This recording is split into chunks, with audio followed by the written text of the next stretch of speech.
যদি তুমি চুলের ঝরা নিয়ে অনেক বেশি চিন্তিত হয়ে পড়েছো, চুলের গ্রোথ খুবই কম, চুল একদমই লম্বা হতে চাইছে না, তো বাস একবার এটা লাগিয়ে নাও, চুলের ঝরা পড়া বন্ধ হয়ে যাবে। চুল এতটাই লম্বা হতে শুরু করবে যে দেখে সবাই চমকে যাবে। আজকাল আমাদের সবথেকে বড় প্রবলেম সেটা হচ্ছে চুলে ঝরে পড়ে যাওয়া, সেটা ছেলে হোক কিংবা মেয়ে।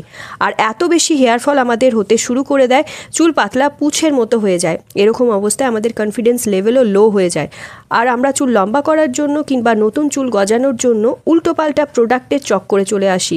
চুলে ঝরা পড়া বন্ধ করার জন্য আলাদা আলাদা শ্যাম্পু, অনেক আলাদা আলাদা কন্ডিশনার, তেল, সিরামের ব্যবহার করে ফেলি, যার ফলে কিন্তু আমাদের বাকি চুলের আরও বেশি 12টা বেজে যায়। তো যদি তুমি এরকম প্রবলেম ফেস করছো, চুল ঝরে পড়ে যাওয়ার পর চুল কেটে ফেলছো বাধ্য হয়ে, তাহলে চুল ঝরে পড়ে যাওয়ার জন্য আর কাটতে হবে না চুল। এই রেমেডিটার ব্যবহারে চুল এতটাই লম্বা হবে, ঘন হবে, মোটা হবে যে তোমরা চুল সামলাতে পারবে না, বাধ্য হয়ে তখন চুল কেটে ফেলতে হবে। আগে আমার চুল অনেক বেশি ছোট ছিল, কিন্তু এখন টাচউড আমার চুল অনেক বেশি লম্বা ঘন হয়ে গেছে। এখন আমার চুল দেখে সবাই জিজ্ঞাসা করে যে তুমি কি এমন চুলে ব্যবহার করো যে তোমার চুল এত সুন্দর লম্বা ঘন হয়ে রয়েছে। তো আমি ব্যবহার করি এই সিরাম। তো ভিডিওটা শেষ অবধি দেখতে থাকো, দেখে নাও কিভাবে রেমেডিটা বানাবে। তো চলো শুরু করা যাক। শুধুমাত্র 3 দিন এই রেমেডিটা চুলে মেখে নাও, তোমার চুল একদমই ঝরবে না, চুলের ডেন্সিটি ইমপ্রুভ হবে, পাতলা চুল ঘন হবে, চুলকে খুব দ্রুত লম্বা করবে। শুধুমাত্র 3 দিন এই রেমেডিটা ট্রাই করো। তো বন্ধুরা, আমার বলা উপায় যদি এটা তোমরা চুলে লাগাতে পারো, তো ডেফিনেটলি তোমার চুলে আর কোনো রকম প্রোডাক্ট লাগাতে হবে না। কেননা এটা এতটাই এফেক্টিভ, এটা একবার ব্যবহারে কিন্তু তোমরা রেজাল্ট লক্ষ্য করতে শুরু করবে। তো কিভাবে এটা বানাতে হবে, কিভাবে লাগাতে হবে, তার জন্য কিন্তু ভিডিওটা স্কিপ না করে শেষ অবধি দেখবে। তো এটা বানানোর জন্য তোমাদের এখানে নিয়ে নিতে হবে মেথি দানা। বন্ধুরা, এই মেথি দানা কিন্তু আমাদের প্রত্যেকের রান্নাঘরেই থেকে থাকে। এই মেথি দানাতে অনেক পরিমাণে প্রোটিন রয়েছে, পুষ্টিগুণ সম্পন্ন রয়েছে, যেটা আমাদের চুলের জন্য দারুণ উপকারী হয়। তো তোমরা যে কোনো দোকানে মেথি দানা পেয়ে যাবে। বন্ধুরা, এই যে মেথি দানা হয়, এটা তোমার চুলের জন্য বরদানের থেকে কম কিছু নয়। তুমি যতই মার্কেটে দামি প্রোডাক্টের ব্যবহার করো, যতই মার্কেটের দামি তেল বা শ্যাম্পুর ব্যবহার করে নাও, তুমি একদিকে মার্কেটের দামি শ্যাম্পু তেল লাগাবে আর অন্যদিকে শুধুমাত্র মেথি দানার ব্যবহার করে নাও, এর যে রেজাল্ট তোমার চুলে পাবে সেটা দেখে তোমরা হয়রান হবে। শুধুমাত্র এই একটা দানা তোমার চুলে একদম রামবানের মতো কাজ করবে। তো এর রেজাল্ট তুমি নিজেই দেখে হয়রান হয়ে যাবে। আর এটা যদি এইভাবে লাগাতে শুরু করো, তাহলে চুল এত লং হবে, এত স্ট্রং হওয়া শুরু হবে না যে হেয়ার ফলের প্রবলেম একদম বন্ধ হয়ে যাবে। ফিউচারে আর চুলের কোনো রকম প্রবলেম তোমরা দেখতে পাবে না। কেননা আজকের যে রেমেডিটা খুবই খাস আর খুবই পাওয়ারফুল হতে চলেছে। বন্ধুরা, মেথিতে অনেক বেশি পরিমাণে অ্যান্টিঅক্সিডেন্ট থাকে, অনেক পাওয়ারফুল গুণাগুণ থাকে, যেটা আমাদের চুলে ঝরা পড়া বন্ধ করে দেয় আর চুলকে মজবুত বানায়, চুলের দ্বিগুণ গতিতে হেয়ার লেন্থ বাড়তে শুরু করে আর সাদা চুলকে কালো করে, চুলের চমক বাড়ায়, সাথে সাথে ড্যান্ড্রফ থেকেও ছুটকারা পাবে এই রেমেডিটার ব্যবহারে। তো এই রেমেডিটা বানানোর জন্য আমাদের 1 চামচ মেথি দানার প্রয়োজন হবে। তো একটা বাটিতে 1 চামচ মেথি দানা নিয়ে নেবে আর তাতে 1 গ্লাস মতো জল দিয়ে দিতে হবে। মেথি দানাতে থাকে iron, calcium, protein, zinc, fibre আর অনেক বেশি মাত্রায় অ্যান্টিঅক্সিডেন্ট, যেটা আমাদের চুলের জন্য খুবই পাওয়ারফুল হয়। আর এটা একবার তোমরা গ্যাসে বসিয়ে এইভাবে কিন্তু ফোটাতে হবে। আর এটা তোমরা 10 মিনিট অবধি ফোটাবে। তোমরা চাইলে এটা কিছুক্ষণের জন্য ভিজিয়ে রেখেও তোমরা ব্যবহার করতে পারো, দেখবে মেথি দানাগুলো ফুলে যাবে। আর যদি তোমার কাছে সময় না থাকে, তাহলে কিন্তু এই উপায় তোমরা করে নিতে পারো সঙ্গে সঙ্গে, একই কিন্তু রেজাল্ট পাবে। যদি তোমার কাছে টাইম না থাকে, তাহলে ডাইরেক্টলি এইভাবে গ্যাসে বয়েল করে নিতে পারো। আর তোমরা দেখতে পাচ্ছ মেথি দানা খুব ভালোভাবে বয়েল হতে শুরু করেছে আর ধীরে ধীরে এর কালারটাও কিন্তু চেঞ্জ হয়ে একদম হলুদ হয়ে যাবে। তোমার যে চুল ঝরে পড়ে গেছে, সেখানে তোমার নতুন চুল গজাতেও হেল্প করবে এই রেমেডিটা। তোমার যে চুল গোড়া থেকে দুর্বল হয়ে গেছে, সেখানে পোষণ দেয়, পোষণ দিয়ে চুলকে মজবুত বানায়, চুলের গোড়া থেকে মজবুত করে। তো বন্ধুরা, তার ফলে হেয়ার ফলও কম হয়ে যায়। আর দেখতে তোমরা পারছো মেথি দানা এখন ফুলতে শুরু করেছে, ধীরে ধীরে মেথির গুডনেস এই জলের মধ্যে আসা শুরু হয়ে গেছে। এবার আমরা এটা 10 মিনিট অবধি বয়েল করব, যাতে সমস্ত গুণাগুণ, সমস্ত পুষ্টিগুণ মেথি দানার এই জলের মধ্যে চলে আসে আর আমাদের খুব সুন্দরভাবে এই সিরামটা রেডি হয়ে যায়। তো এটা বানাতে কোনো রকম ঝঞ্ঝাট লাগবে না, না বেশি টাইম লাগবে। তো ভালোভাবে এই মেথি দানাটা যখন বেশ খানিকক্ষণ ফোটানোর পর দেখবে ফুলে আসছে, সেদ্ধ হয়ে গেছে একদম, তোমরা হাত দিলেই বুঝতে পারবে যে মেথি দানা একদম সেদ্ধ হয়ে যাবে। ভালো করে নাড়িয়ে চাড়িয়ে কিন্তু এটা আমি ফুলিয়ে নেব 10 মিনিট অবধি। ফোটালেই দেখবে ফুলে যাচ্ছে।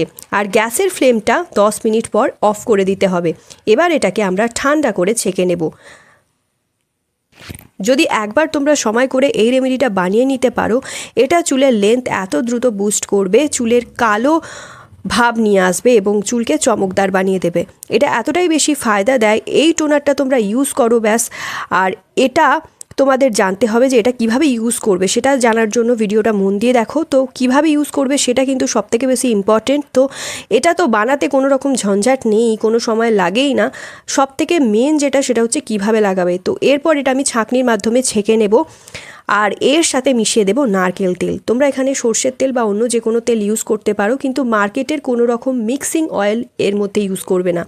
মার্কেটের যে তেলগুলো হয় সেগুলোতে না অনেক রকমের তেলের মিশ্রণ থাকে, যেটা চুলে ভালো কাজ করে না। তো তোমরা চেষ্টা করবে পিওর বা শুদ্ধ নারকেল তেল বা সর্ষের তেল নেওয়ার, যেটা চুলের বৃদ্ধিতে সাহায্য করবে, চুলকে মুলায়ম করবে, ঘন রাখে চুলকে। আর এটার ব্যবহারে চুল অনেক বেশি সফট আর স্মুথ হবে। আর আমি এই ভিডিওতে তোমাদেরকে লাইভ রেজাল্ট দেখাবো যে আমার চুল আগে কীরকম ছিল আর এখন আমার চুল কতটা লম্বা হয়েছে। আমার চুল এতটাই লম্বা হয়ে গিয়েছিল যে আমি কেটে ফেলেছি। যেহেতু গরম পড়ে গেছে এখন, তাই চুল সামলানোর জন্য অনেকটা কেটে ফেলেছি চুল। তো এটা ব্যবহারেই, শুধুমাত্র এই মেথি আর পেঁয়াজের ব্যবহারে আমার চুল কিন্তু অনেক লম্বা হয়ে গেছে। পেঁয়াজের অনেক রেমেডি আমি তোমাদেরকে অন্য ভিডিওতে দেখিয়েছি, কিন্তু আজকে শুধুমাত্র মেথি দানাকে কিভাবে ব্যবহার করতাম সেটাই তোমাদের সাথে শেয়ার করছি। তোমাদের যে হেয়ার গ্রোথ সিরামটা বানাতে হবে সেটা কিন্তু নারকেল তেলের সাথে ভালো করে মিশিয়ে নিতে হবে। এবার এটা চুলে কিন্তু গরম গরম লাগাবে না, প্রথমে এটা পুরো ঠান্ডা করে নিতে হবে, তারপর চুলে অ্যাপ্লাই করতে হবে। তো সিরামটা প্রচণ্ড পাওয়ারফুল বন্ধুরা। এরপর তোমরা যে কোনো তুলোর সাহায্যে বা স্প্রে বটলে এই মিশ্রণটা ভরে নিতে পারো। এখানে আমি তুলোর সাহায্যেই ভালো করে মাথা স্ক্যাল্পে লাগিয়ে নেব। তো দেখো কিভাবে ব্যবহার করবে। তো একটা তুলো নিয়েছি, তুলোর সাহায্যে এই রেমেডিটার মধ্যে ডিপ করে করে আমার স্ক্যাল্পকে ফাঁকা করে করে এটা আমি লাগিয়ে নিচ্ছি। এটা কিন্তু পুরো চুলে ভালো করে অ্যাবজর্ব করিয়ে দিতে হবে, যাতে খুব তাড়াতাড়ি তোমার চুলের গোড়ায় গিয়ে এটা কাজ করা শুরু করে দেয়। এটা ইউজ করার পর তোমার হেয়ার ফলিকল অনেক বেশি মজবুত হয়ে যাবে, যাতে চুলের ঝরা পড়া ও চুলের ভাঙা বন্ধ হয়ে যাবে। আর এটা ব্যবহার কিভাবে করবে তাহলে দেখে নাও আস্তে আস্তে। তো এভাবে আমি ডিপ করছি আর এইভাবে চুলের গোড়ায় গোড়ায় ভালো করে লাগিয়ে কিন্তু মাসাজ করব। তোমরা এটা যে কোনো স্প্রে বটলেও ভরে নিতে পারো, এতে কিন্তু লাগাতে আরও বেশি সুবিধা হবে। কিন্তু এটা আমি তুলোর সাহায্যেই লাগাচ্ছি খুব ভালোভাবে, যাতে অ্যাবজর্ব হয় প্রত্যেকটা সেকশানে খুব ভালোভাবে, যাতে এটা পৌঁছায়। তো তোমরা এটা যে কোনো উপায়ে চুলে লাগাতে পারো, বাস ভালো করে অ্যাবজর্ব করিয়ে মাসাজ করতে হবে। কিন্তু একটা ব্যাপারে তোমাদের খেয়াল রাখতে হবে, এই জলটা একেবারে ঠান্ডা করে নিতে হবে, তারপরেই কিন্তু তোমরা এটা ব্যবহার করবে, নইলে চুল আরও ড্যামেজ হয়ে যাবে গরম ইউজ করার ফলে। তো এটা তোমরা সপ্তাহে 3 বার করে ইউজ করবে, স্নান করার আগে কিংবা রাতে শোয়ার আগে এটা ব্যবহার করো। 1 থেকে 2 ঘন্টার জন্য এটা অবশ্যই লাগিয়ে রাখো আর পরের দিন সকালে শ্যাম্পু করে নাও। আর এই হেয়ার সিরামটা চুলে এইভাবেই সিটি ফাঁকা করে করে ভালো করে লাগিয়ে মালিশ করে নাও। এটা লাগাবার পর হেয়ার ওয়াশ যে করতেই হবে এরকম কোনো দরকার নেই, কারণ এতে তেলও রয়েছে। এটা তোমায় তেলের পুষ্টিটাও তোমার চুলে যাবে, আর এই মেথি দানার যে গুণাগুণ রয়েছে সেইটাও সঠিকভাবে চুলে পৌঁছাবে। এটা লাগিয়ে হেয়ার ওয়াশ যে করতেই হবে সেরকম কোনো ব্যাপার নেই। তো এটা তোমরা লাগিয়ে হেয়ার ওয়াশ করতেও পারো, যাদের তেলের সমস্যা রয়েছে সকালে উঠে স্নান করে নিতে পারো শ্যাম্পু দিয়ে। তো এখানে তোমাদের হেয়ার ওয়াশ করতেও পারো, না করলেও চলবে। তো এই মেথি সিরামটা তোমার চুলে জাদুর মতো কাজ করবে। আর এই রেমেডিটা লাগাও, কত ভালো রেজাল্ট পেলে সেটা অবশ্যই কমেন্ট বক্সে লিখে জানাও। তো দেখো এটা আমার আগের চুল কিন্তু অনেক বেশি ছোট ছিল, পাতলা ছিল, চুলে কোনো ভলিউম ছিল না। কিন্তু এখন এই ধরনের ঘরোয়া রেমেডিগুলো ব্যবহার করে আমার চুল কত বেশি লম্বা হয়ে গেছে তোমরা দেখতেই পাচ্ছ। আমার চুল কিন্তু অনেক বেশি ঘন লম্বা আছে, টাচউড চুল একটাও পড়েও না। তো শুধুমাত্র এটার ব্যবহার করো। মেথি আর পেঁয়াজ এমন একটা উপাদান যেটা চুলের জন্য রামবাণের মতো কাজ করে। তো পেঁয়াজের অনেক রেমেডি আমি তোমাদের অন্য ভিডিওতে দেখিয়েছি, ইন ফিউচারও দেখাবো। তার জন্য আমার ভিডিওটা অবশ্যই তোমাদেরকে শেয়ার করতে হবে আর চ্যানেলটা সাবস্ক্রাইব করে রাখতে হবে। তো বন্ধুরা এই রেমেডিটা লাগালে চুলে আর কোনো রকমের রেমেডি ব্যবহার করার দরকার পড়বে না, চুলে কোনো ট্রিটমেন্ট বা অন্য কোনো প্রোডাক্ট চুলে লাগানোর প্রয়োজন পড়বে না। চুলে খুব দ্রুত এটা কাজ করে, আর চুল খুব তাড়াতাড়ি লম্বা হতে শুরু করবে, চুল একটাও আর পড়বে না, চুল খুব ঘন মোটা বলে কনভার্ট হয়ে যাবে। So yeah guys, that's it for today. I hope আজকের ভিডিওটা তোমাদের ভালো লেগেছে। ভিডিওটা যদি ভালো লাগে অনেক অনেক শেয়ার করো, নিজের ফ্রেন্ড ফ্যামিলির মধ্যে একটা লাইক করে দিও, চ্যানেলটা সাবস্ক্রাইব করতে ভুলো না for more such videos. So yeah, that's it for today. Stay tune, take care.